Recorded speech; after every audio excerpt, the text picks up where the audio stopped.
are hearing from Palestinian sources inside the Gaza Strip is about 3 strikes in central and southern Gaza. 19 people, as you say, killed. That's a report from the Hamas Health Ministry, which doesn't distinguish between combatants and non-combatants, civilians, in other words. We do have a report from an AP reporter who went to the hospital and counted the woman and her 6 children, counted the bodies himself. But nevertheless, it could also include militants. We simply don't know that. And we do know that Israel has said that in response to rocket fire into Israel, it's been going to the source of that rocket fire. That rocket fire was on Friday.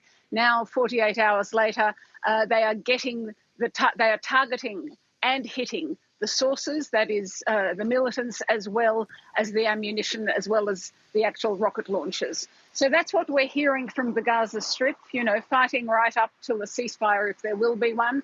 But the same is true also, it must be said, of Lebanon's southern border, Israel's northern border. The escalation there continues. We have had rocket fire into Israel. We've had Israeli airstrikes in the south of Lebanon. And we have heard from UNIFIL, that's the UN peacekeeping troops inside southern Lebanon.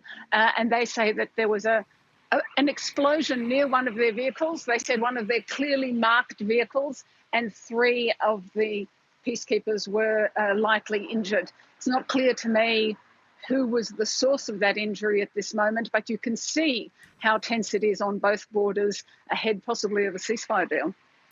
Hey, Irris, those talks are expected to continue this week in Cairo. Just how optimistic should we be about a potential deal? It's very hard to answer that question because, the fighting is going right up to the talks. But, that is quite common in previous talks between Israel and Hamas. We have seen that. We've even seen Hamas firing after a ceasefire was agreed in previous talks. That was a victory lap, so-called.